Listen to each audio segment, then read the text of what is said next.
I bathe thy palms in showers of wine, in the lustral fire, in the 7 elements, in the juice of the rasps, in the milk of the honey.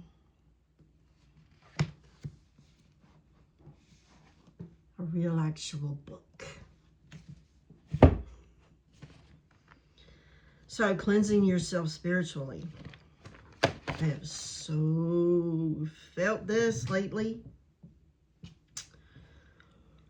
And have slacked off on it. And I'm like, oh, yeah, I gotta be doing this again. So, witchcraft. I like the spooky stuff. You know, that's the stuff I like to read about. That's the stuff I like to research, to talk about. Because I want to see the whole picture.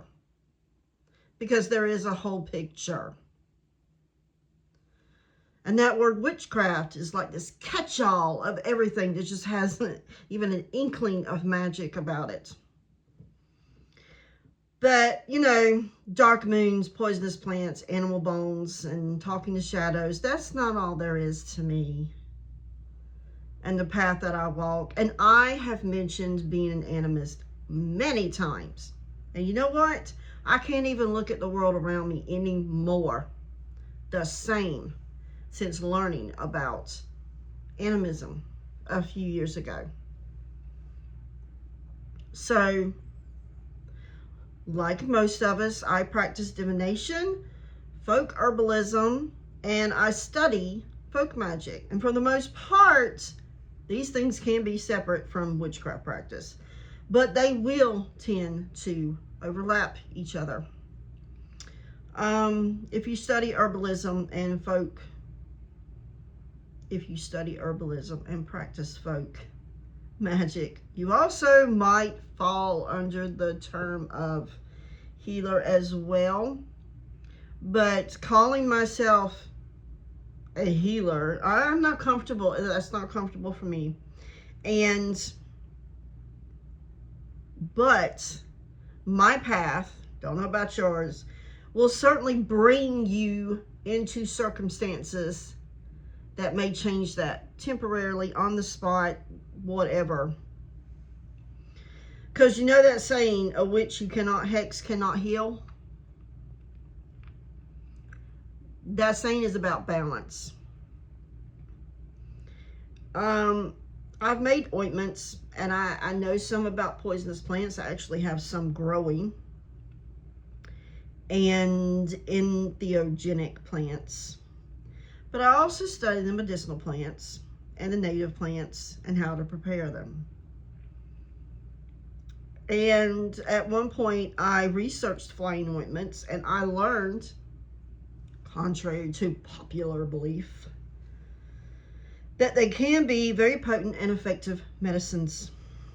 They can treat migraines, help with sleep, arthritis, muscle aches, and many other issues.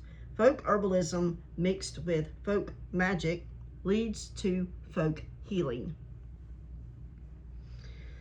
I've spoken on spiritual cleansing and cleaning in previous years. And this is a practice of many cultures. This includes the evil eye.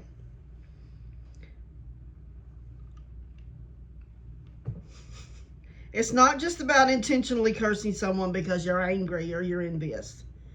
Our environment, the people around us, and even our own attitudes can affect us in a negative way, emotionally and spiritually. This is like pages right out of my grimoire, like research right out of my grimoire. Our energy can get drowned. Even our health can. Our self-confidence, our self-esteem. We can become unhappy and feel unlucky and lose faith in our path. All of these things that make our life livable. Lately, I've returned to cleansing myself in some way every day, small or big. Everywhere you go, everything you do and see and hear can affect your negativity and build up inside of you. I know that can come across to some as, well, that sounds a little new agey, until you really think about it, okay? Being around people every day that stress you out. Taking public transportation, that's crowded. I'm so glad I don't have to. People can be rude, loud, obnoxious. Crowded shopping centers. Ugh, I hate them all. Losing someone in your family or even a friend. Ones you thought were friends. Getting divorced. Online social media attacks. Even the covert ones. How are these experiences handled? You have other people injecting their feelings and emotions into you. I get stressed, anxious, sometimes a nervous wreck. Sometimes I want to hit a bee. They can cause health issues. And sometimes those health issues don't fit any kind of diagnosis. There can be digestive problems, migraines, debilitating anxiety to where you just shut down. And spiritual cleansing can help. It can help. It's folk healing consisting of bathing, smudging, or burning incense or anointing. Now, some cultures or traditions, they will dive into like freezing waters, okay? There's others that jump over fires. And usually cleansing is done along with some kind of meditation and chanting. These are done to relax your mind beforehand. Warm baths with spring or salt water, even Florida water. We really need to learn to make our own because cologne. You submerge completely with prayers, chanting, and intention. And the submerging is usually repeated 3, 7, 9 times. Like a lot of things. And the baths will usually be repeated for a few days, depending on, what you feel you need. These baths usually are done at sunrise, sunset, or some kind of certain hour of the day. Up to you and how you feel. It's suggested to start with cleaning the bathroom, of course, and then blessing it, because you can't take a spiritual cleansing bath inside of a dirty bathroom. That defeats the whole purpose. Sweat lodges, those are a good example of spiritual cleansing, like using steam and afterwards stepping into a cool body of water can be very purifying. Some will make a whole ceremony out of it, and there have been pilgrimages to springs, lakes, and oceans. Those have been done. Those are usually like a once a year thing as a way to renew and cleanse yourself. Some I know think like cold water, that's harsh, but it could also be a challenge. If you can do this, then you can also do the work into helping your health and life, keeping that on track. Draja, I know I can't say his name, Draja Miharic, okay? He has a lot of folk magic and healing in his books, and they can be used by any belief or faith. This is the one I have. Stuart A. Harris Logan also has a book that I just ordered, actually, Singing with Blackbirds. That'll be coming in soon. I'll show that to you. Making your own holy water. Magically cleaning your house. Taking spiritual baths. Making floor washes and using them. Incenses. Flower waters. So go back to collecting the rainwater again. The storm water and the spring waters. For this particular purpose, for those floor washes and stuff, and the flower waters. and blessed under the full moon. These are all under the practice of folk healing. All of these things. There could be bad nightmares. You can feel like malevolent spirits are after you or people. Even when you do your protections, you know it doesn't seem enough. Cleansing your home, sealing and protecting your home with charms and a consecration. Also yourself can help. Set those boundaries with the spirits also, not just the living. Letting them know who can and cannot enter your home or your mind. You still want to give offerings to those outdwellers. You know, they're not allowed into your home. They're like an outdweller, so to speak. You still want to give offerings to them. Even in divorces or breakups, a folk healer can help you. Doing a reading beforehand, this is how someone would do it. Of course, you can do it for yourself.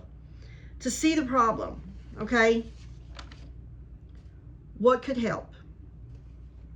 A folk healer can meditate and ask their guides or your guides about herbs or any kind of waters to use in a bath for you and perform a cleansing, like I described before, and you can find in this book.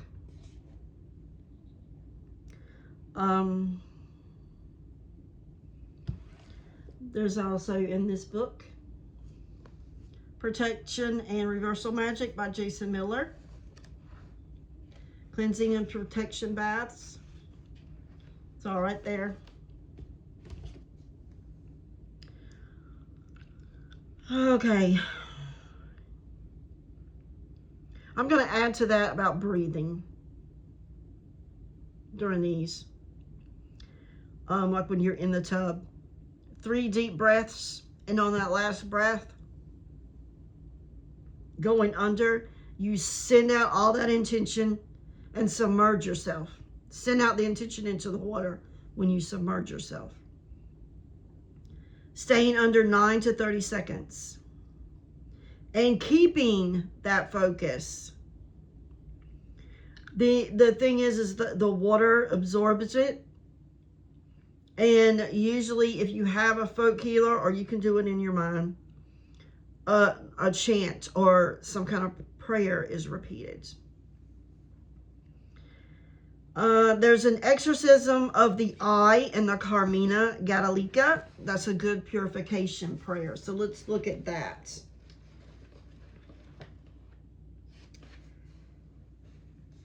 Power of wind, I have over it. Power of wrath, I have over it. Power of fire, I have over it. Power of thunder, I have over it. Power of lightning, I have over it. Power of storms, I have over it. Power of moon, I have over it. Power of sun, I have over it. Power of stars, I have over it. Power of firmament, I have over it. Power of the heavens and of the worlds, I have over it. Power of the heavens and of the worlds, I have over it. And then resurfacing, you pull the plug.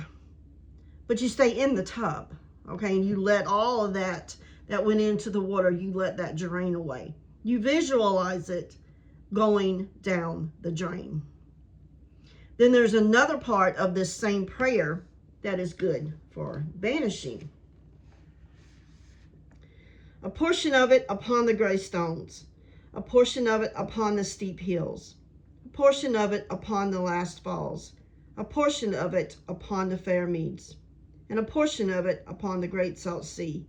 She herself is the best instrument to carry it. The great salt sea, the best instrument to carry it. Now, when you get out, and when you usually get out of the tub, you probably rub the towel, pat dry, because you want the herbs and the oils that you put in to the tub to stay on the skin. And then a full body smudging or a smoke cleansing can also be done. Then chapter 7 in this book, Spiritual Cleansing, is about cleansing with incense, and it explains the self-fumigation. Having a protective charm or talisman to carry can help you further. There's herbs and medicines that can help. And some of them are heart's ease, a bleeding heart root, hawthorn, and of course rose for emotional or spiritual issues. Vervain tea for pain like aches and even anxieties. Think of the tea also as an internal cleanse. And all of this not to say you or someone else may also need some therapy. Even sometimes you or another, they just need to let go of some obligations and simplify. Being overwhelmed and exhausting can create health issues. And a spiritual cleanse can refresh you, but it's not going to help at all if you don't do your part, recognizing what the problem is in the first place, and then wanting to do something about it. Spiritual cleansing is foremost listening to your body and your heart to know why you are suffering. Is it physical? Is it emotional? Then you need to take action to remove the cause. Sometimes it's not easy to take action on what you need to heal. Not doing so can make you sick, and healing will not work. Knowing the problem and what to do is necessary for a cleansing to work. But sometimes you just get that icky feeling, or you're tired of shit. Someone has left their residue on you, and you just need a cleanse when you get back home or get offline. Maybe you just want a purification bath before a ritual. A shower is fine for these also, because these are not a need for a serious cleansing. Really, it's just ick, or you're tired. So now I'm going to go into my kitchen, and we're going to talk about what I would do for that. Okay, now we're in my kitchen. I have this table like in the middle of my kitchen. So we're talking about the shower and what you can do. So I buy these Muslim drawstring bags. Get them wherever you can get Muslim drawstring bags, even if you order them, or wherever you get them.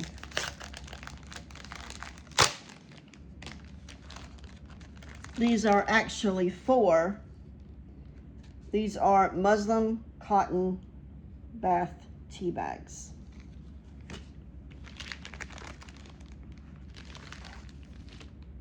So I get these. We're going to be putting in some purifying herbs, some olive oil, and sea salt. So there are many purifying herbs. Hold on one bit. Let me get another book.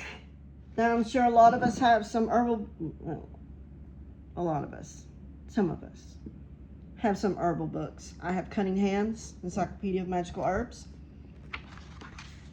In the back, it has a section for magical intentions. And here we have purification herbs.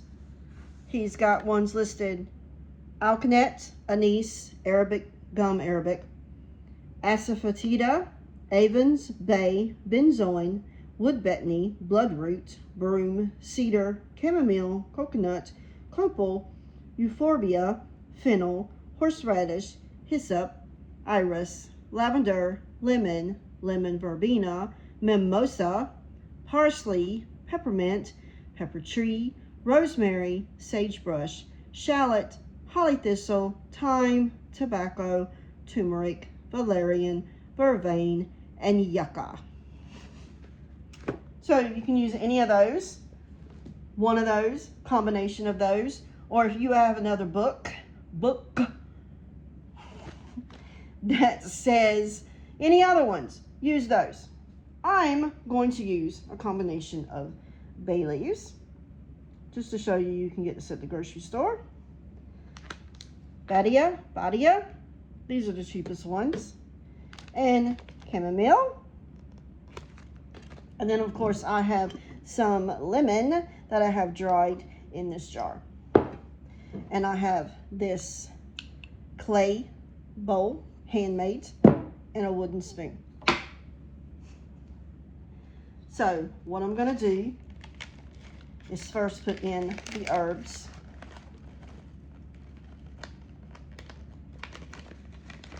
I'm not crushing the chamomile.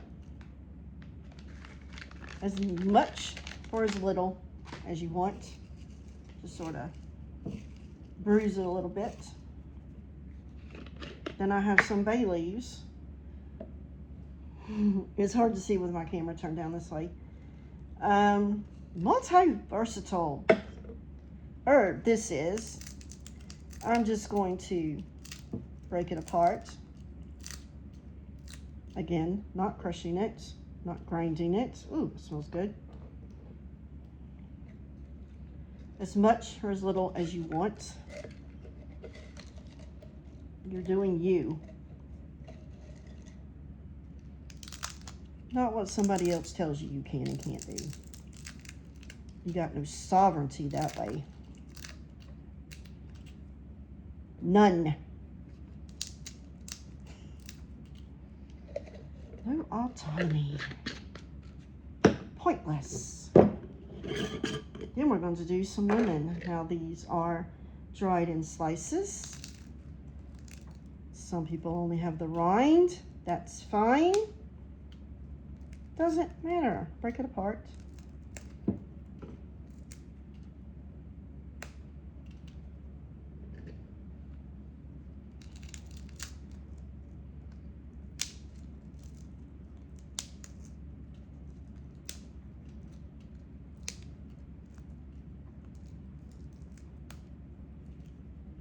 I would like one more because I feel like it.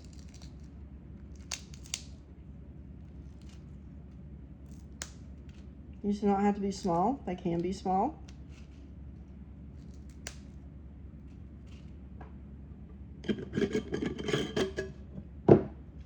Then you need some sea salt.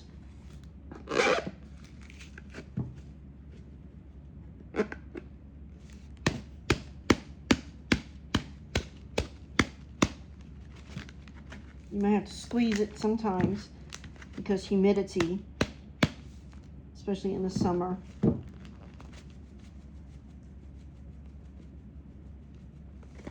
We'll freeze it up.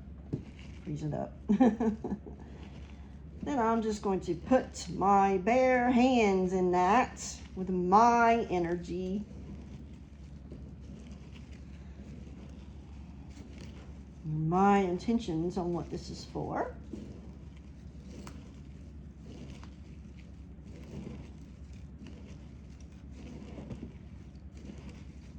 I think I need a little bit more salt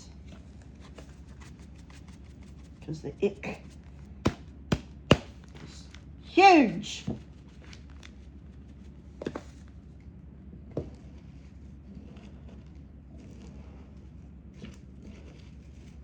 Then we need some olive oil. Olive oil can be expensive nowadays. You can get it at TJ Maxx for a little bit cheaper price. I usually, at my grocery store, doesn't matter which one, no. But they will do a buy one, get one.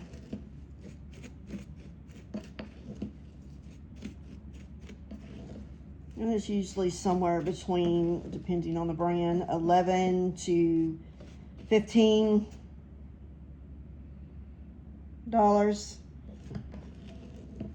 Don't get this too soupy because you are putting it in a muslin bag.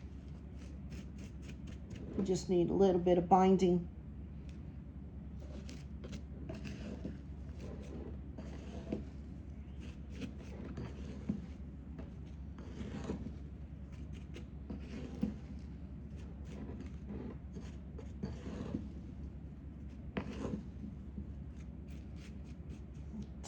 add more.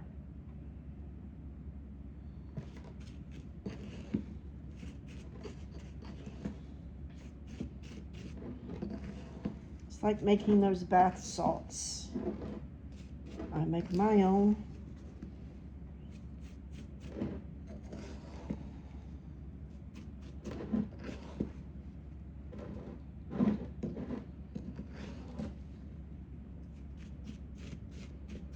Okay, that's good. And then all you're going to do is put it in the bag.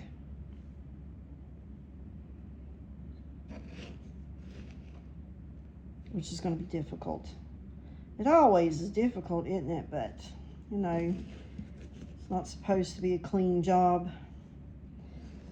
to get a clean spirit. Ah, that's funny.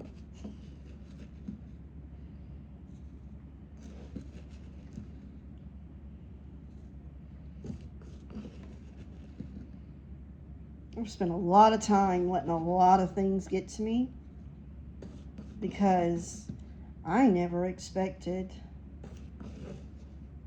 the outside world in a community that is supposed to be separate from the outside world. Whatever, you know, to be so dirty. Yeah, you got it in the bag. Pull it closed. You see this? These strings? You hang this from the shower nozzle. If you have to have a little bit longer, then you can get some more string and tie it to that. Okay? So, you hang that over shower head. Now the water running through this, your water from your shower head running through this is now holy water. Then again, you're still going to pat dry, you're still going to smoke cleanse, and then go to a ritual or about your day or whatever you're doing.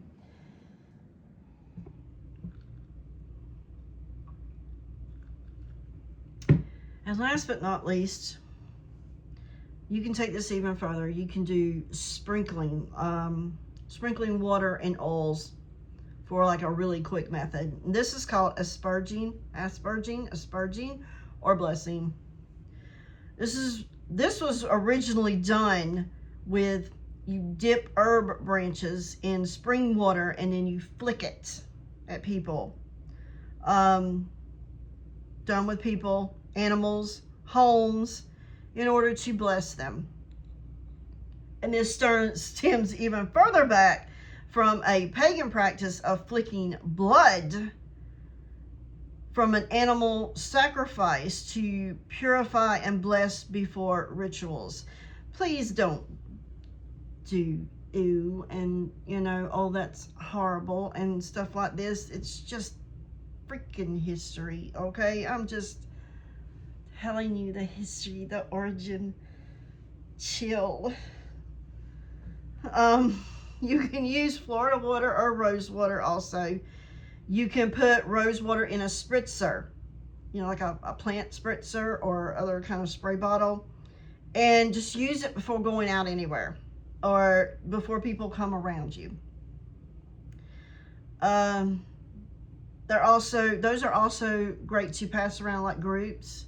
If you come together in groups for rituals and stuff to cleanse.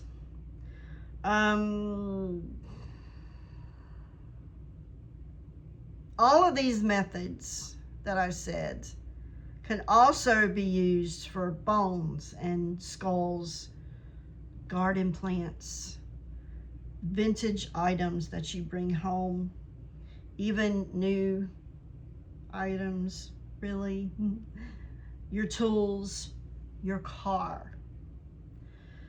So that's spiritual cleansing yourself spiritually. And until next video, I'll see you then.